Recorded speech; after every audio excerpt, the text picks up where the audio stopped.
Welcome to our new Expensify for Business. This is going to be a collaborative feedback session, so we really encourage you to take the time to give us your thoughts. But I'm Sophie. I've been with Expensify for just coming on 5 years. I started in the London office. I sort of bridged the product and customer gap, but I'm super excited for where we are going with the new Expensify. I really think it's going to start, basically, as David says, start changing the game of the financial collaboration nature of what we're talking about. Oh, awesome. My name is Jason Mills. I'm the Chief Product Officer. I've been here literally 12 years a week ago. So been here a while. Thank you. And I guess my day-to-day / nightmare is migrating all 12 million plus of you over to the new platform. So, got a lot of work ahead of me still. But maybe Sophie, why don't you give us some ground rules for today? Yeah, so briefly, just a quick reminder to scan the QR code if you haven't already, just because we really appreciate the conversations that you drop into the chat room. So I'll just leave it there for a couple of seconds. But yeah, basically leave any thoughts, feedback, questions, because if we don't answer them now, Jason and I and others will be around to address them after the session. Cool. So maybe switching to the next slide. Again, this session is all about collaboration. And I think we more or less have 4 things we want to achieve with you. So first and foremost, you saw a lot of screenshots earlier today, right?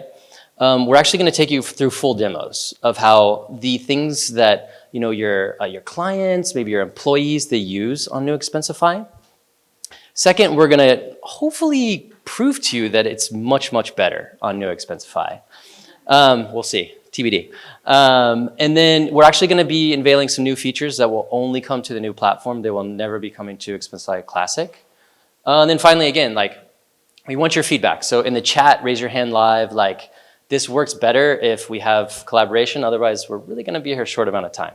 So maybe to kick things off, we thought about what are the most helpful things? You saw screenshots, right, from David. He gave you the big vision. He's very excited about tasks. So we talked a lot about that quite a bit. But there's kind of a lot of nuts and bolts that they're kind of hard to wrap your mind around with a chat-focused app. And so we really wanted to start with the basics, which are expenses on Expensify Classic. They're called money requests on New Expensify. So I actually prepared a demo for you on how this is going to work.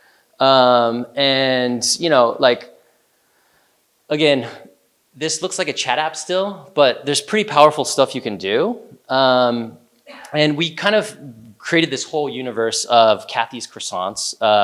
I'm going to Disney Paris after this, so croissants are on my mind. Excuse all the metaphors. But yeah, we're going to basically go through. This is David. He's using his New Expensify mobile app to streamline financial collaboration, right? And so he's just opened the app, and he's like, wow, I see some chats here. I see a big green button, so I'm going to tap that big green button. When I do that, I'm going to see a couple options. And again, David is out on the field. He's actually, at this moment, repairing a broken croissant oven. So he needs to get some money back. He's going to click that request money button. And then he's going to see this new page, and he has different options actually to request money. So that's pretty cool. To start, if he just has some amount of money he wants to get paid back, he would type in that amount, right? Or let's say he's actually driving to and from some place. He can tap on that distance option up there. He's going to get basically full map, start, stop, add as many waypoints as you want. He'll be able to track his distance. In this particular case, he's just basically bought some supplies at Home Depot to repair this croissant oven. So he taps that receipt option up there. And then he takes a picture of that receipt, right? Big green button. We talked about that in the keynote the other day. Now, we did have some questions on this next one, I think in the keynote specifically. The idea is that basically we're going to prioritize your workspaces, right? Those will be things that are prioritized in search results if you don't type anything, including if you type it. So he works for Kathy's Croissants. He's going to tap that option. And then, he's a good employee. So in this case, a lot of employees don't, but he's a good one. He's going to add a comment, a helpful comment. And he's going to keep going through the process, right? And so as he does, he lands in this chat, actually. It's a chat between David and Kathy's croissants. David mentioned it earlier today, the workspace chat. Maybe wanted to abuse a little bit on exactly what our thought process here is. So every workspace you create, all the workspace members, the individual will have their own chat that they can actually use to collaborate, ask questions, right? Share money requests, maybe even have to-dos as well. And so the workspace chat is kind of, it's like the center, right, of all of your financial collaboration in that workspace. So maybe it's your company, maybe it's between the accounting firm and their client, whatever it happens to be. Another thing, and this is kind of like the excruciating detail that we've thought of. You see that this receipt is scanning, it's in progress. And because of that, like we don't want to bother you as accountants or the company admins. And so actually only David is going to see that. So that's pretty cool. When the scan finishes though, it's shared for everyone. And everyone will get the notification. And you can modify how you get notified, but we believe in real-time expense. Well, we used to call it real-time expense support. Now it's just real-time chat. And so that's the default, but you can manage that as you wish. So David, he's kind of curious. He taps on that, and then he notices, oh, cool. When I tap on this receipt, I actually can see that if I had any other receipts, right, they would be grouped in this one place. Now, on the old platform, right, you might be familiar with this concept of reports. We just kind of, in a way, automate all that away. Like we're gonna group all of David's unpaid requests in one place. He doesn't have to do anything. Kathy, the owner of this business, doesn't have to do anything. It's just automatic. Oh, is it? Okay, excuse me. Apologies. This is a problem. This is why you need like the thing that David had. But anyway, like this is kind of cool, right? It's an automatic grouping of unpaid requests. And so including if David's on the road, right, then he can add a distance request, which we've just done in this example to show you. So everything's grouped in one place, very simple. Don't have to think about it. Additionally, I think we're excited about two specific things, right? So switching back to the presentation. What we like about this is, I've already said it once, but real-time collaboration and communication. You get the ability to have timely notifications, to collaborate real-time, not at the end of the week or the end of the month. Although again, if that's your preference, you can do that too. And then second, this is pretty cool. Like we're, for the first time, allowing you to have a collaboration and a conversation on the transaction itself. Even including, like, let's say you're in Australia, right? You have travel diary requirements and stuff like that. You can just add your travel diary right to the transaction. So it's not just chat. It's also additional attachments, additional receipts, invoices, whatever it happens to be. So that's kind of the basic flow. And we're pretty excited about it.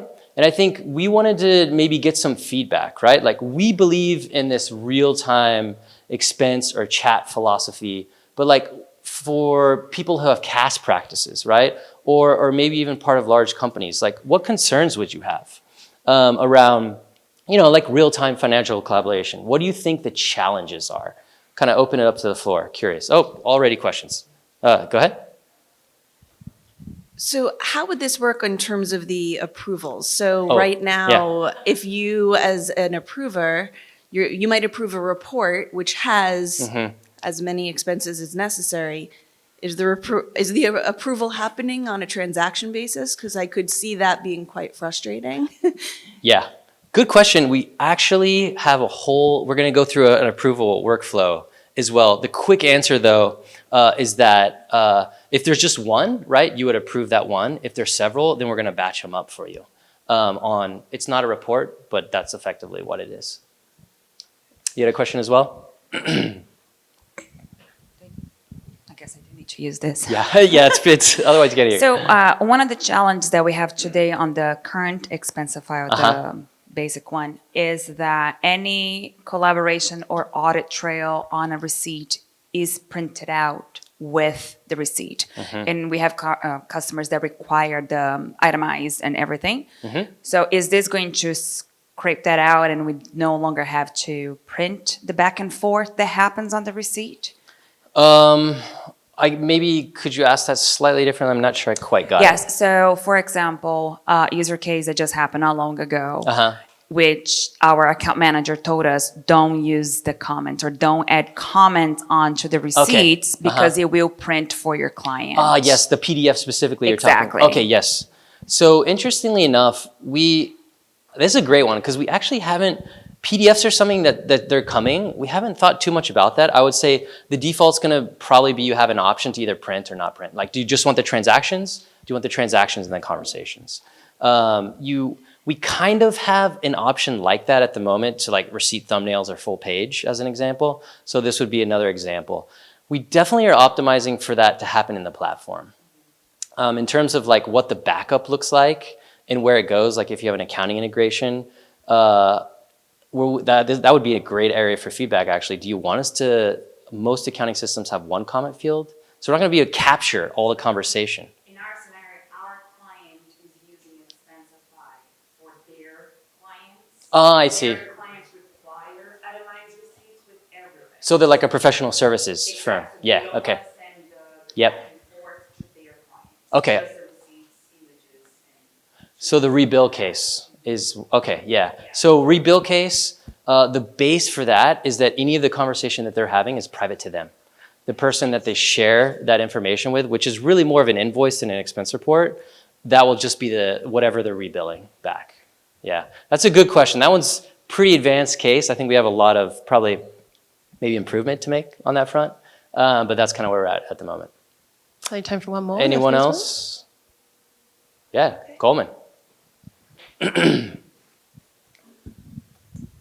So I think with, that's good for one, the real-time notifications is good for like big clients, but a lot of us here are in CAS practices. So what about notification overload? Yep. Like I can see the chat section with, like for us, multi-hundreds of clients, Yep. like how as an admin and, just a team member who works on 12 clients with all of that, how would that look and how do we navigate with so many slots? So I'll probably answer that in two parts. The first part would actually be we're going to talk about scaling up because I think that's clearly something that's on everyone's mind here.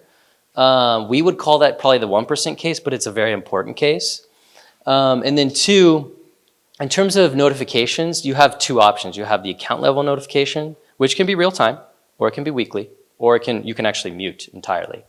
You can also do that at the chat level, individual chat level as well.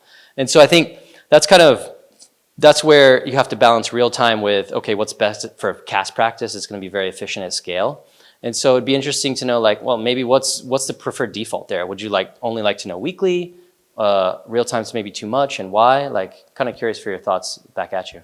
Be able to do at least a daily summarization to weekly to monthly, whatever you. Okay, cool. Yeah, so I think that will be covered and then it's mainly a question of like, okay, for my CAS practice, I really want this default for everyone kind of thing. A daily summary, a weekly summary, whatever it happens to be. Yeah, because trying to teach everybody in the account, like with this chat, turn it off, Yeah. with how many we have at the time, it'd be pretty overwhelming.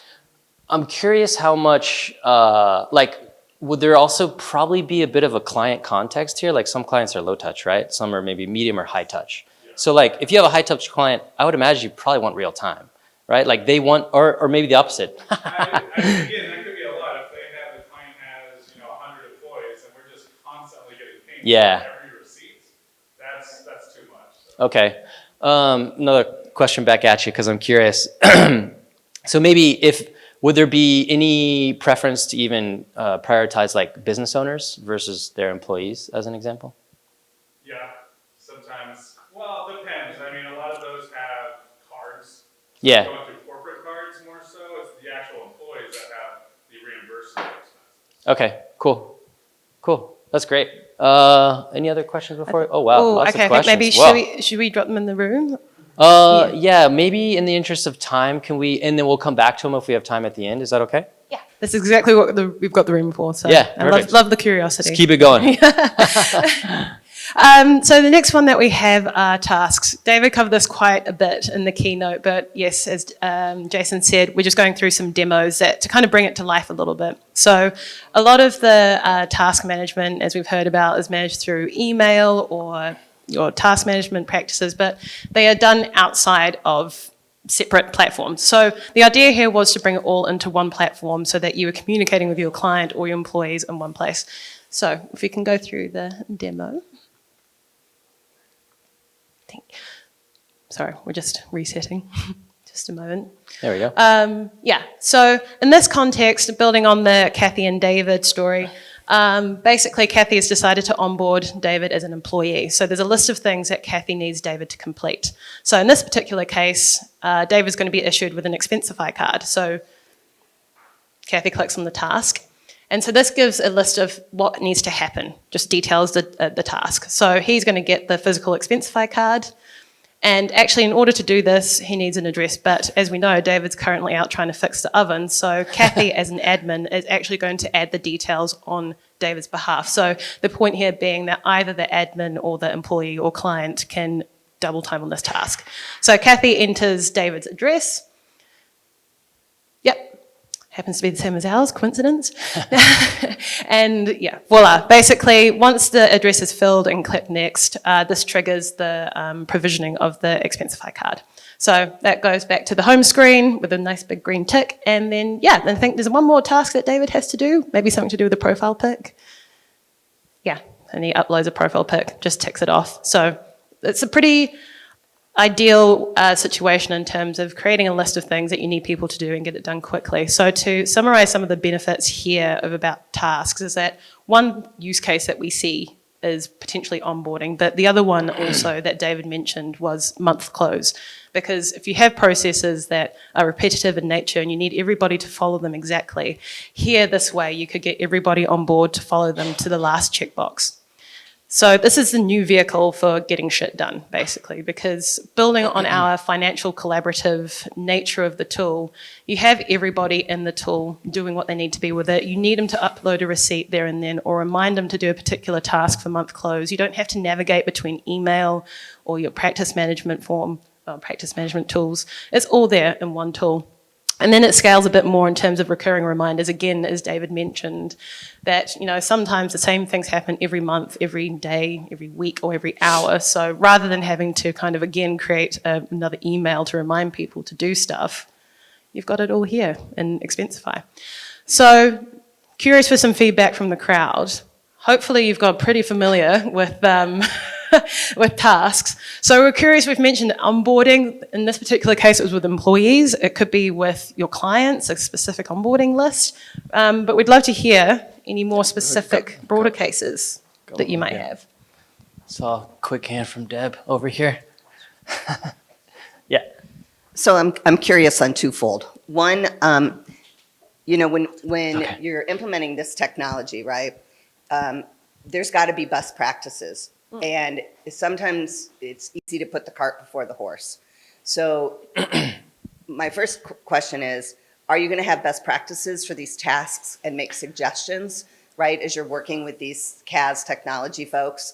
Or are you just going to let them go rogue and just put in all the different tasks that you want? Because what I foresee happening with something like that is if you don't have a standard task list and a pattern to follow for your team or for whoever is the administrator, you're not, you know, no data is better than bad data. Yeah. And so if you don't have that standardization, you're going to get a hot mess. That's my opinion, right? So Yeah. I think something that you'll hear in David and Milia's session probably tomorrow is about playbooks.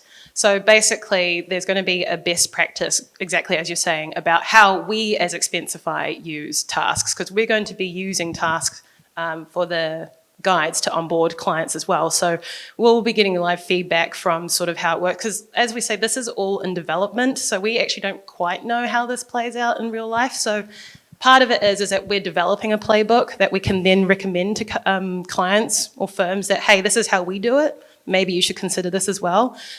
But we haven't invented brain control either. So, I mean, realistically, people are going to do what they want either. But we've got a recommendation there. But also we'd hope that firms would give us that feedback as well, being, hey, like, actually, this is how we've ended up using it.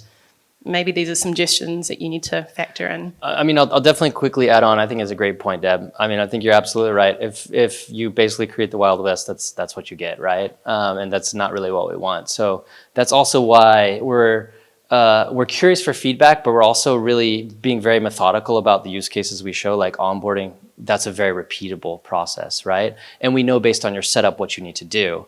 The playbooks is another good example. I would say that's also an example where we don't have all the playbooks written. So we actually need, like, the beauty of having a CAS practice is you see a lot of different types of customers. You know what's going to work well for our playbook for small business and really where it's going to break down and where we need additional playbooks. So I think that's a big part of the answer. But again, like, if you think we're missing anything on the playbook side or just really with tasks in general about creating too much of the Wild West, we'd love to know. Well, and the other suggestion I would make that I think is also extremely important to follow the process of mitigating risk is to have an audit trail, right, associated to that, because then you can clearly hold individuals accountable. Yeah. And we didn't necessarily show that, but there will be part of the whole philosophy, right, of the fact that every chat can be threaded, every transaction can be threaded. That also means that a lot of the audit trail that you see in Expensify today will appear as well at that transaction level. So that's probably exactly what you're looking for. Was it? Oh, we've got one up here, Ryan. Oh, you go. Someone raise your hand if you want. So oftentimes tasks are tied to a document of some kind. Mm-hmm. How do you see that working with this app? Yeah, okay, it's a really great question. I would say that's an area of active investment for us. In fact, I think someone in the keynote room shared a movie, and you could probably painfully see that you couldn't play it back in the platform. So not only that, but the ability to view standard documents like Excel and Word would also be something that we're working on. There's a million things to do, obviously, but I think that's something that I would expect to probably see by the end of the year. We're already started working on video playback and then just basic document types, XLX, things like this. So you would see it at the header at the start of the thread, and you could obviously comment on that document as well. Thank you. Yep. Yeah, sure.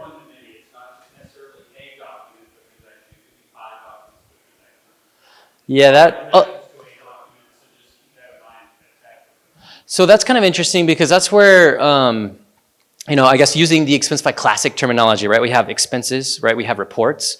So I think Joe's point would probably be more around having conversations at the grouped level, right?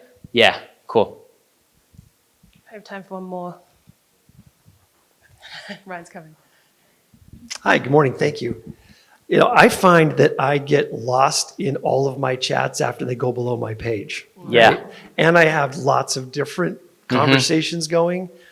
I think unless you have some way to organize all my tasks, I think I'd lose the task in this one was given to me a week ago, and then I've got a new conversation with 7 over tasks. Is there a way to group all my tasks so I can go back and say, here's all the stuff I got to get done? It's a great one. Definitely an area of very active conversation in the company. We'll show you ways that we're basically prioritizing specifically money requests to start. Task would be another way that we could utilize this pattern. So we'll show it when we go through the scaling up part of this presentation. I'm not sure if you're users of like Microsoft Teams or Slack, but they also have ways where you can group chats.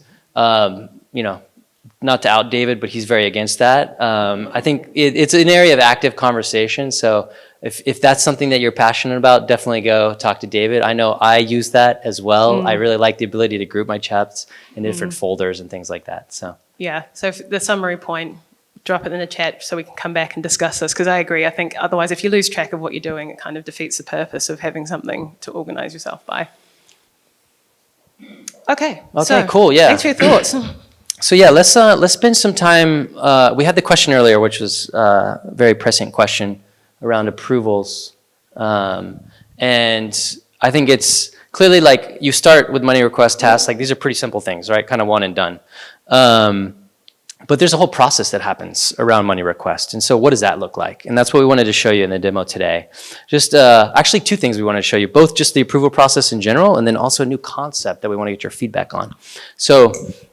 now we're here back to the hypothetical example of Kathy's croissants. Now we're looking at Kathy's mobile phone. She's got a notification from David, her employee, requesting money, so she taps on that.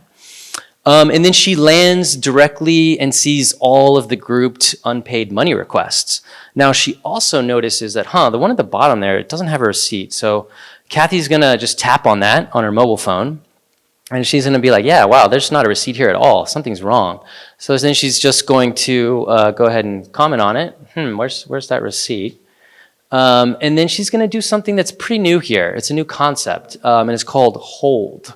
So she's actually gonna put this transaction, or rather request, on hold. And maybe to just stay on this screen for a bit to help you understand the philosophy. Our philosophy here is a couple-fold. Number one, rejection is just super uncommon. Like, it definitely happens, don't get me wrong, it's a thing. But it's not a very common thing. More commonly, what we see happening, and again, curious for your thoughts, feedback, is that requests are effectively, like there's a desire to put them on hold for a couple reasons. Clarifying questions, like I know as someone who approves expenses, I get Uber expenses every once in a while with no comment. I'm like, what is this for? Is this a personal thing? Like, I don't know. Another good example would just be like what we showed you here. Like, it didn't have a receipt, right? It didn't have the supporting documentation that it needed. And so that's kind of where hold is really optimizing what we feel is the most common case. And it has a couple of interesting advantages. So number one, if maybe you have a process where you're going through your money requests weekly, if you get to this and one of those requests is on hold, it's not going to be paid by default. Like, you can choose to overwrite it if you want, but the default will be that the held expense will just be held back, and you can pay the ones that are all good to go. And then in the next pay period or whatever it happens to be, you can handle the expenses that eventually would be on hold. So maybe let's go through the process of, now that Kathy's put this on hold, and David specifically, the employee, has got a notification that the hold has been placed, then he just adds the receipt. And so Kathy is like happy, it's all good now, so she actually takes that request off hold. And then after she takes it off hold, she can kind of continue basically through the approval process with that specific request, right? She can approve it, and hey, while she's at it, like, why doesn't she just pay it as well? And so I think maybe we see a couple benefits from this.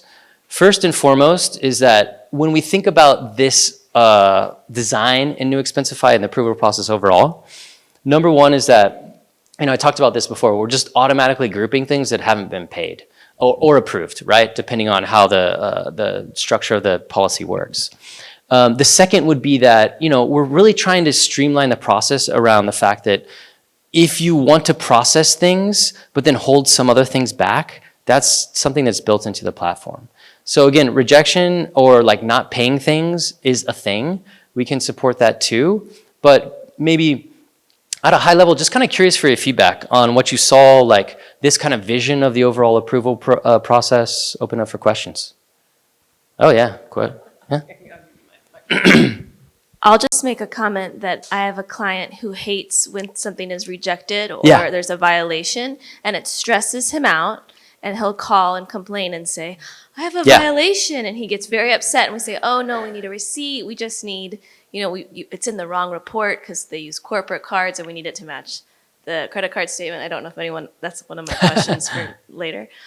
But so I'm glad that you can have that hold feature, so that's a good Yeah, feedback. and in fact, I would probably even go farther and say the term rejection will not exist on New Expensify for the exact reason that you just outlined. Like, even internally, like no one wants to get rejected. It's like so let's just remove that term entirely. Yeah. So I guess my perspective is slightly different because I'm on Yeah. the corporate side of the Yeah. house. So my internal customers are the employees of Uh-huh. my organization. We like reject because reject forces action, quite honestly. Yeah.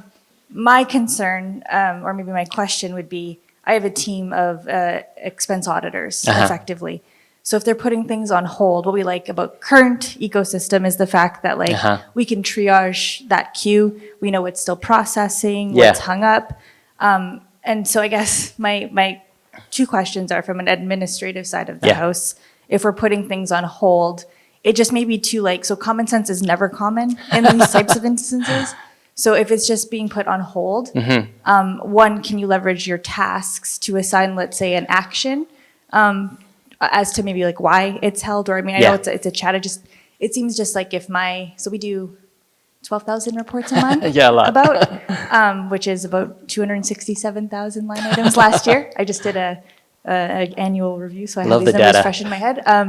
But, you know, transactionally speaking, to put that many comments in there, so I guess, one, can you bake policy into process? So we have a lot of like policy violations and rules, which I think would be more effective as a constructive task. And then secondly, if you're putting something on hold, can you create a task to help resolve that hold? Yeah, great questions. Love the pushback as well. I would say so two parts to your two questions. First, hold is optional, right? You don't have to use it. I think the reason that we're excited to build this feature is we think it's what we see most commonly happening. Now, again, when you're talking at a certain scale, maybe it's not the best or most practical. That's where violations do come in. We didn't really show violations. They still exist on the platform. Like nothing really changes about violations. Again, maybe we don't actually call it a violation specifically, but you're going to have, it's going to be very red. It's going to be things like that. So we're trying to make all this, as David mentioned, just more approachable.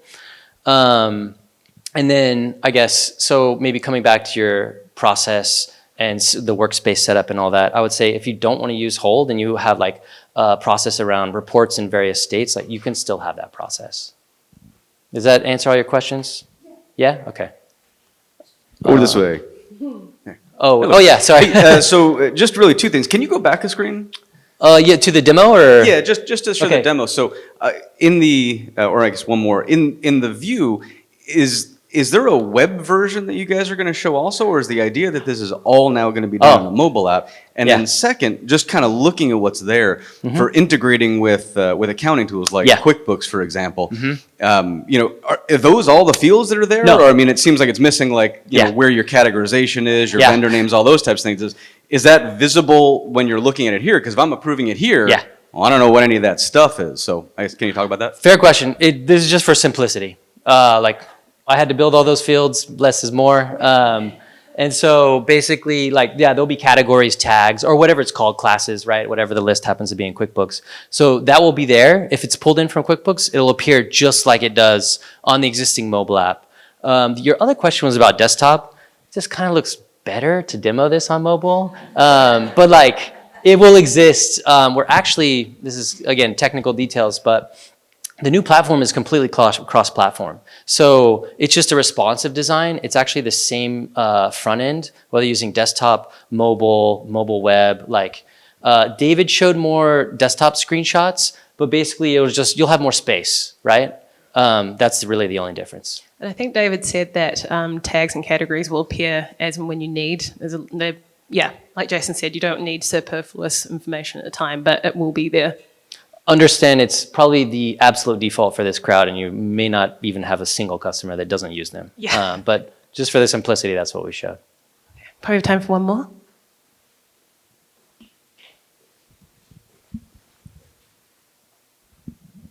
Thank you. So one of the issues we have found where rejection has come into play is a client's user submits an expense on the wrong policy, right? So some clients might have multiple policies. And I was just curious, without reject, when an expense comes in, how do you manage it being, does policy still even exist as a concept? And how do you navigate a request that could be right, but it's just submitted wrong? Yeah. Subtly complicated question, how to answer that the best way. So I guess first and foremost, policy is workspace. Workspace is policy. It's the exact same backend, like the whole logic, business logic, it doesn't change at all. We're just using a different term. And then in terms of, is the question kind of around incorrect submission, more or less? Well, so The set, I'm trying to think of the simplest way to explain. Yeah. The set of expense categories pulled in from the chart of accounts Yeah. could be different for one workspace versus Yes. another workspace. And you have clients who might have multiple workspaces. Okay, gotcha. And so if it's submitted, but it's submitted in the wrong workspace. Yeah. In this context, how could you as, Okay, gotcha. how do you change that? And Yep. like, what, I see that you could put it on hold, but Yeah. in the past, you might reject it back so that it could be changed. Yeah, so this is probably just a fault of the example. So it lacks this little, it's called the right caret. You'll have that up there if you're a Okay. member of multiple workspaces, so you can change it. You can still change it. Yeah, you can Okay. still change it. Also, depending on how complex of a setup you have, you could also lock down so that money requests only go to a certain workspace. It's a pretty advanced feature, but it exists on the old platform and it'll still exist on the new one as well.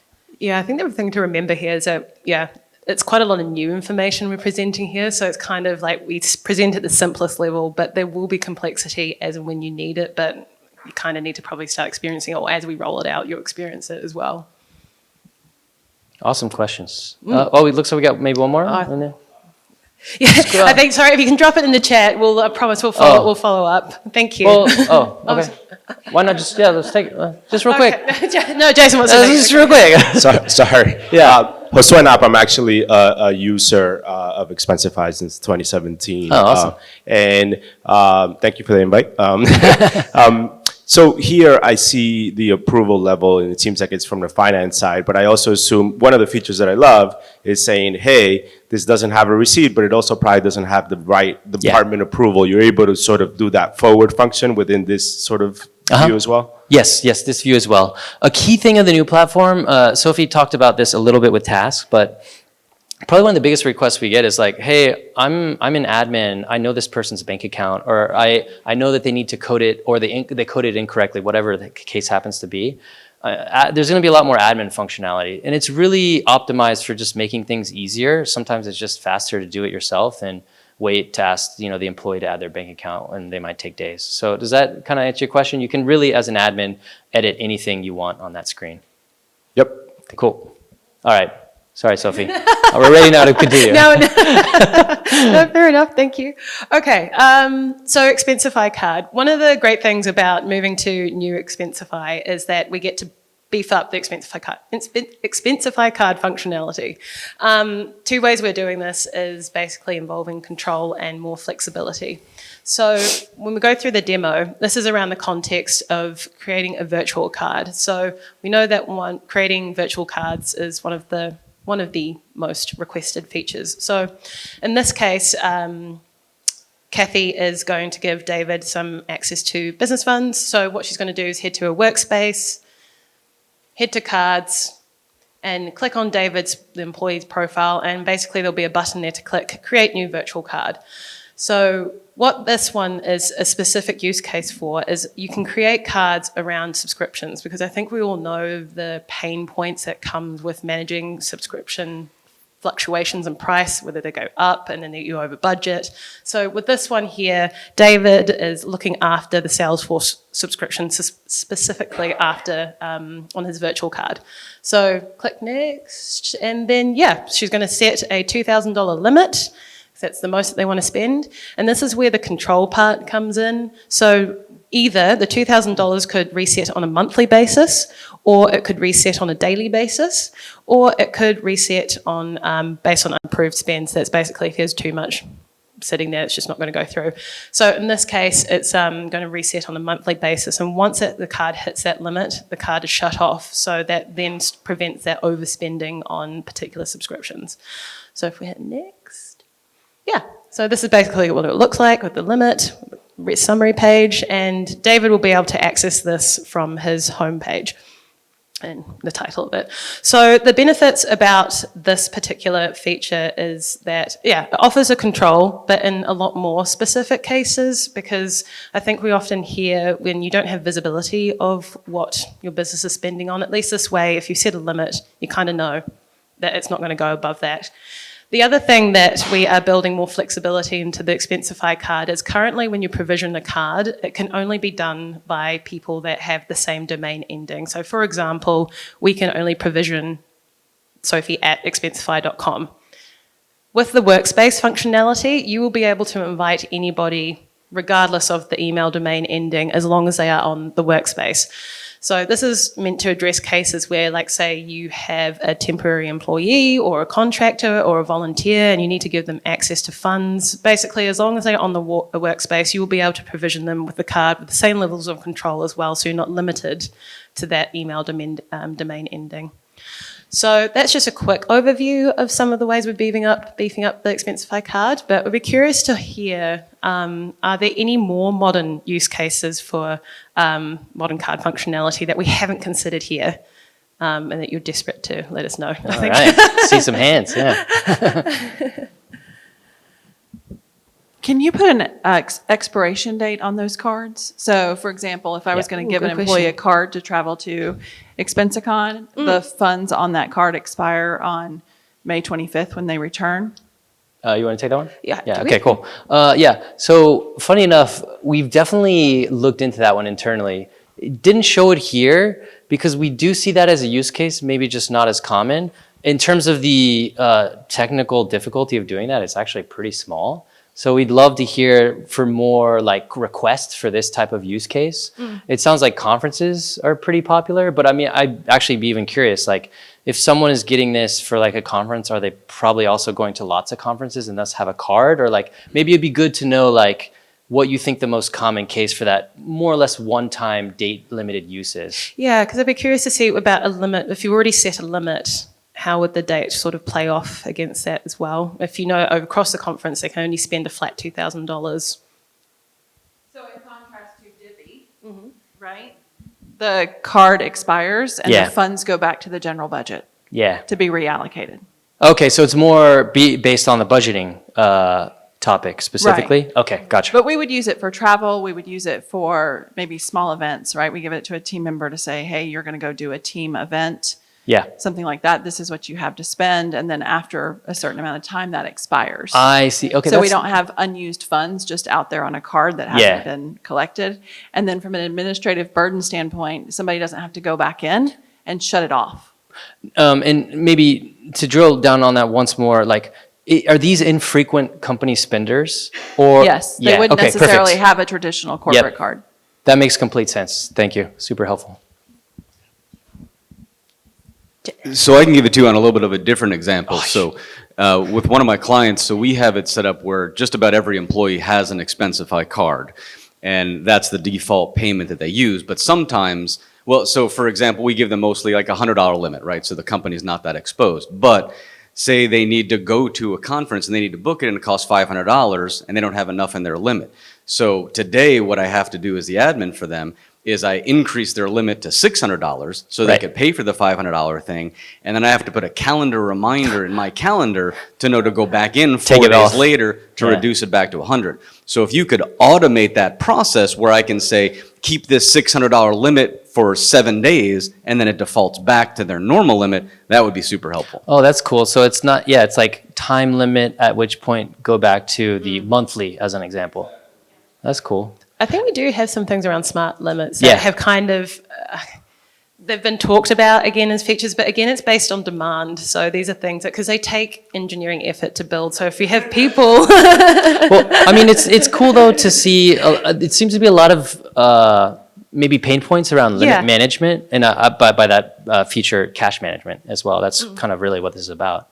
Yeah, but I think just to finish a point, I think it's more hear the pain point, but unless we hear about it, kind of, I mean, to be fair, kind of see it coming in through concierge about this exact thing about I forgot to set the limit, like what can you do about this? And unfortunately, we just have to set a reminder to set it back. But yeah, I think smart limits is probably something, smarter limits, I should say. Question. Question in regards to creating a virtual card for somebody without the same email domain. Is there an approval or an alert that the CPA or somebody else gets to help cut down on any kind of fraud? So when you so say, that the admin from the company may be creating a card for their spouse or somebody else that nobody else knows about. Can we see that and make sure that that's approved? That sounds like embezzlement. That's interesting. Oh, sorry, go ahead. Oh, Yeah, the mistress. whoa, yikes. Okay. So I'm kind of curious. Maybe what's the reasoning that the company would be an admin at all in that scenario? So we've got a client that, most of their shop. Most of their shop guys don't have an email through the company. Right. But if they want to go out, send them to Home Depot to get something, right now they're having to give them the company card. Yeah. If they have a virtual card set up for them, they could assign it to their, their home email, whatever, they can assign it to them. But we would want to keep kind of tight reins on who just kind of gets one of those. I mean, no, that makes sense. I guess the straight answer is we don't currently have an approval process for virtual card management. It's like if you're an admin, like the basic logic is only give people admin status that you trust to manage this stuff. There could be an opportunity there for management around approvals. Like for instance, we've long talked about a role for like more or less just reimbursement. So this person can't really do anything about changing the policy or the workspace settings, but they can reimburse. This could be an application of something like that where, they can help manage the overall funds of the company, but they can't really change the rules around the company or something like that. I think just to build on that as well, we have workspace, basically admin logs. So, say the ambulance at the bottom of the cliff kind of situation, you can actually track the changes so that, hey, why have you added this person here? That doesn't make sense. So it gives you the information to be able to challenge that. But yeah, I think to Jason's point, I think it's probably the ambulance at the top of the cliff is why does an admin have access in the first place if you can't trust them to make the decision? So yeah, we could help with that, but I think there's also some record keeping for you to be able to challenge that as well.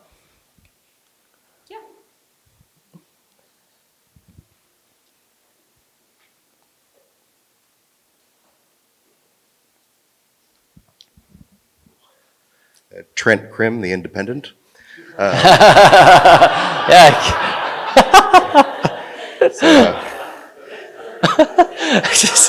In your question? Canadian here, so I'm not sure about the Expensify card as much, but does this have functionality to, once a card is created, then press a button to add to a wallet, like a Samsung wallet or an Apple Pay or something like that? Yeah. Okay, cool. Yeah, good question. It's on my wallet. And maybe you didn't ask the question, but I will go there. Like, I think international card expansion is definitely on the radar. Don't really have anything specific to announce, but I wouldn't be surprised if you start hearing about at least another country. That's as far as I'll go. Big wing. Yes, correct. Yes. Currently just US. But we are looking at expanding. Cool. Maybe. One more question. Sorry. I think you just answered my question. Yeah. As you know, the product roadmap changes. That's all I can say. No, but we are working hard on it, I promise. Cool. Okay, so maybe we've talked about a lot. I'm not sure if we're going over time, but one important... We're good? Perfect. Okay. I think that was all the questions, so maybe we'll skip to the last section. Awesome. So I didn't know how to call this. I'll call it scaling up. But it's kind of the question I think that, that Coleman was really asking about, which is like, cool, this sounds great for like, a really small business or even like a decent sized small business. But like when I'm doing this at scale for my CAS practice or, I have a company with thousands of individuals, like how's this really going to work? So we want to talk about that a little bit. And so maybe just going to the demo here, there's maybe a important point here, which there is a scaling up. There's absolutely a scaling up use case. I would still say we have to ground ourselves in the majority use case is still an employee. Like if we even look at our own user base, right? A third of individuals in any organization, only a third rather, are really generating expenses on a monthly basis. The remaining 2/3, which by the way is the majority, right? So they're infrequent. They're not only infrequent, but when they generate spend, it's just not very much. So we show this because it's actually the most common use case. People that just have a couple of things to do. And maybe if you even scale up a little bit from employee, go to a manager, right?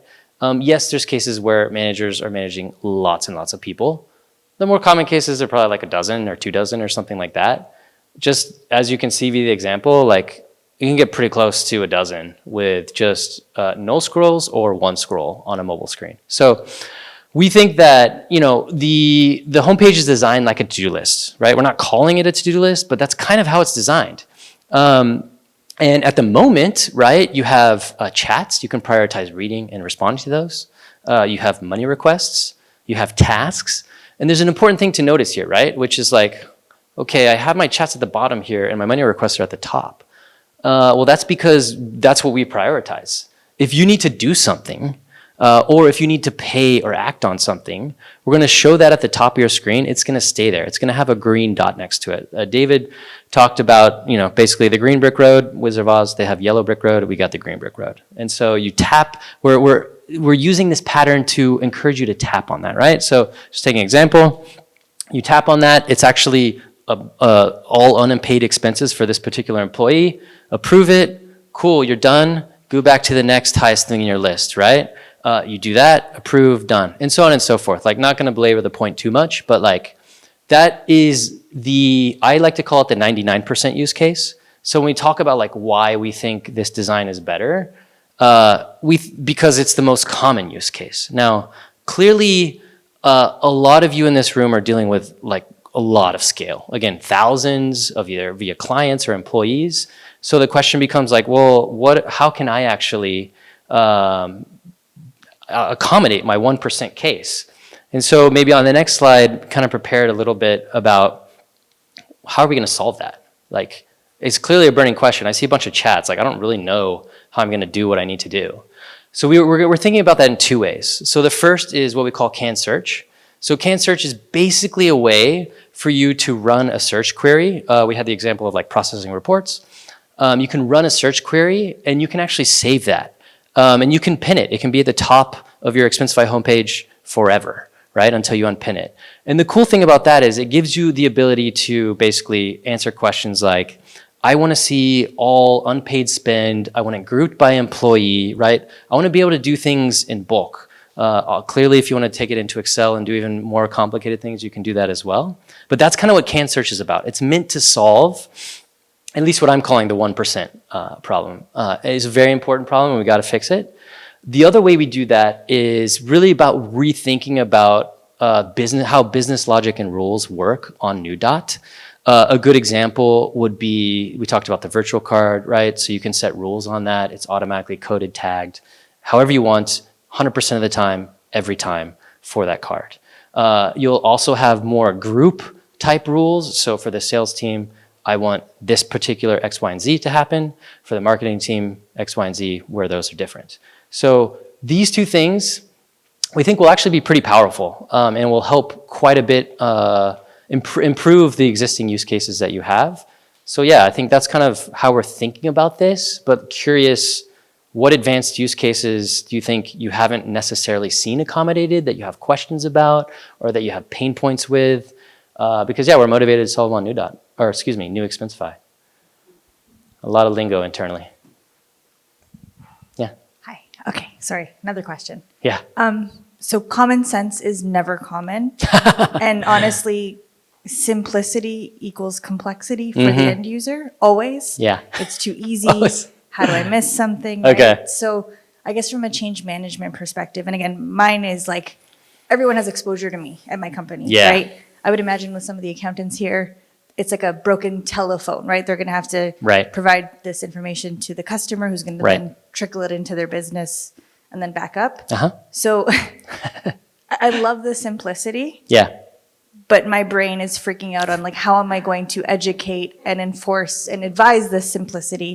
Because people are going to have a lot of questions around like, is that it? Did I do it? What do I have to do? So when you said to-do list, like being literal sometimes and like overtly literal is very helpful. Yeah. And so, I mean, like in looking at this, like it would definitely reduce administrative burden.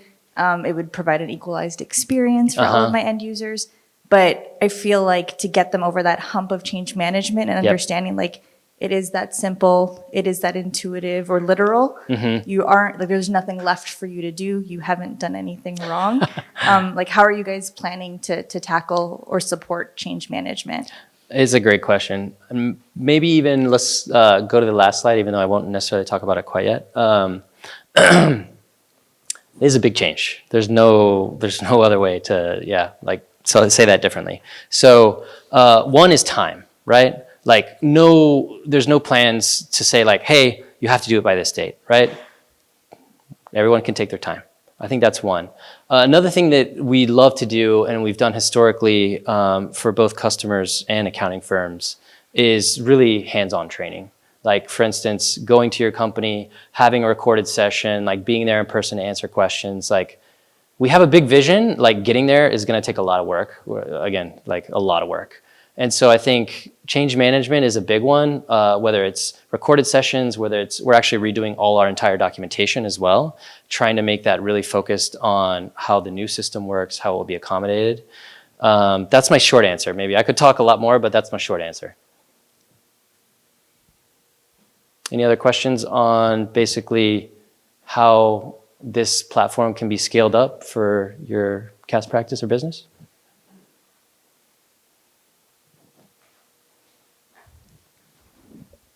So I guess, yeah, what I still see is kind of a scalability issue for our team, managers, associates on the team, 12, 20 clients, 100 employees per client. Yep. A lot of overwhelmed on what's my work in this platform.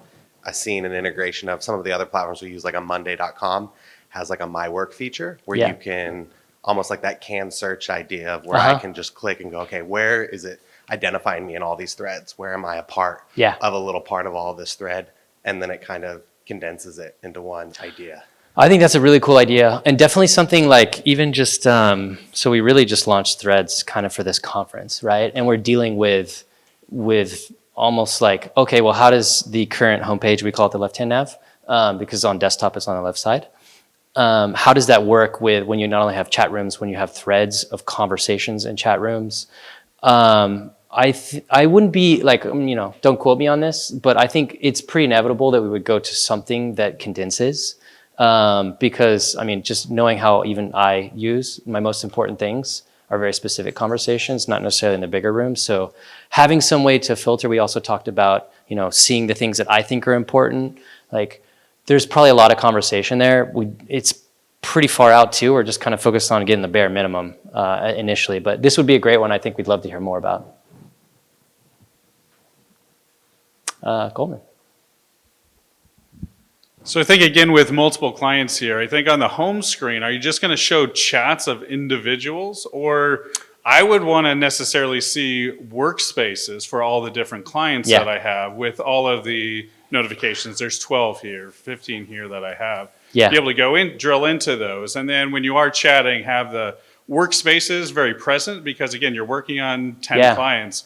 Switching between chats can get confusing. Which client am I on? It really is a good reminder for the accounting, the accountant out there. I like that idea quite a bit. I think it's also pretty compatible with this basic idea of canned search. It's like, hey, what I want to see is everything that's happening for my workspace, which in your case happens to be your client, client ABC, whoever it happens to be. So I think that's where we can, again, it's early on the canned search idea, but I think that's a good application of where you're just saving a query of how you want to see things. Yeah. Yeah, again, so if somebody doesn't choose the workspace and they can search, then it just shows everything. And then you might be approving things that you might not. So really everywhere I'd want to see the workspace so I know which transactions related to which company that I'm working on. This is a big one. And I would say, like, look, we definitely don't have the set solution at the moment. And clearly, like, that's why we ended with the scaling part, because there's a lot of still TBDs there. And particularly, like, making, in like the CAS case, you're probably not using it on mobile, to the point earlier. You're probably using it on desktop, so you do have more space that we can utilize, which gives us more power to allow you to show how you want to see things as well. Yeah, I think we went in as an accountant, I'm not going to be on my cell phone approving reports. For the most part, it'll be on desktop. Yeah, makes sense. Any other questions? Otherwise, I'll wrap it up. So yeah, maybe just didn't want to leave the room without like the big question mark of, okay, like, this is all great. When is this going to happen? So again, like, no immediate plans to like force everyone over by a certain date. In terms of what we're aligning for to achieve this year, again, is our hope. Funny story, so we wanted to launch the cash manual requests flow and have all of you use it for the conference. A little behind schedule, about 2 weeks. But that's very close, basically. And we've already got really all the designs for everything that I'm showing you here on the page. So just basic creation, all the Expensify card, including new functionality that we showed, approvals and violations. Now, I put QBO on here, not because we won't support other accounting integrations. This just means we'll bring the configuration into the new platform directly. Clearly, if you're using NetSuite, Intact, Oracle, whatever it happens to be, all the configuration, if that exists on the old platform, you can still do there. This is really just focused on where we're putting our investments on the new platform on the front end, and you can see and use it. And yeah, so that's the goal. Maybe several of you in this room, that might mean next year is somewhere where you start to like really think about making the switch. And we'd love to, in that time period, again, hear about the things that you just don't think are working, so that by the time you do decide, yeah, that we've solved the problem. So thank you, everyone.